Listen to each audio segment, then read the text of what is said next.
आज हम बनाने जा रहे पके हुए आम की सब्जी। इसके लिए हमें चाहिए देसी आम। हमने देसी आम लिए हैं, ये 8 से 10 आम ले लें। हींग थोड़ा सा, पानी है और 1 चम्मच सौंफ ले लें। 2-3 लाल मिर्च सूखी हुई, चीनी 2 चम्मच, नमक स्वाद अनुसार, दही 2 चम्मच, लाल मिर्च पाउडर आधा चम्मच, हल्दी पाउडर आधा चम्मच और सरसों का तेल। ये आम हमने पहले से धो के रखे थे। अब इसका ये ऊपर का काट दें आम का, और इसको थोड़ा सा इस तरह से प्रेस करें और इसको इस तरह से हाथ से ही निकाल लेंगे। ये सब्जी देसी आम की बनती है, इसके लिए यही आम चाहिए छोटे छोटे। इस तरह सारे आम का हमने निकाल लेना है। इसका प्रेस करके इस तरह से ये पूरा निकल जाते हैं आराम से। और इसका जो अंदर आम है उसको भी निकाल लें। हमने सारे आम निकाल लिए गिटलियों से और थोड़ा सा इसको पानी डाल के हमने मैश कर लिया है अच्छी तरह से।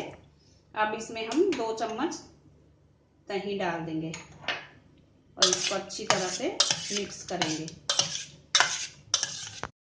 अब हम गैस पर कढ़ाई चढ़ाएंगे और इसमें डाल देंगे 1 टेबलस्पून सरसों का तेल। ये सरसों के तेल में ही बनाएं, इसमें बहुत अच्छा बनता है। तेल गर्म हो गया, अब इसमें डाल देंगे लाल मिर्च सूखी हुई और थोड़ा सा हींग डालेंगे। अब हम डाल देंगे सौंफ। आम की सब्जी में सौंफ जरूर पड़ती है।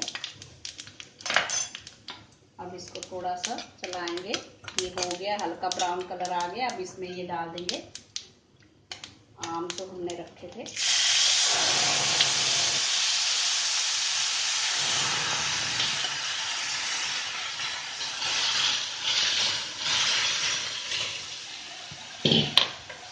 इसको हिलाते जाएं। अब इसमें डालेंगे हम नमक थोड़ा सा स्वाद अनुसार, लाल मिर्च पाउडर,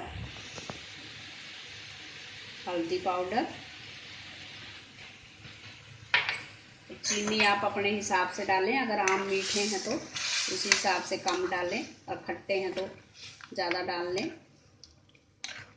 हम 1 चम्मच चीनी डालेंगे इसमें, क्योंकि हमारे आम ये मीठे बहुत हैं। अब इसको हमने 5 मिनट तक पकाना है। 5 मिनट हो चुके हैं, हमारी सब्जी पक गई है। ये बहुत ही इजी तरीके से 5 मिनट में सब्जी बन जाती है और बहुत स्वादिष्ट होती है। इतनी गाढ़ी हमें ग्रेवी चाहिए।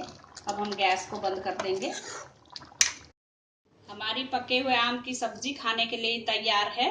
Thanks for watching. अगर आपने मेरे चैनल को सब्सक्राइब ना किया हो तो प्लीज़ कर दीजिए। Thank you.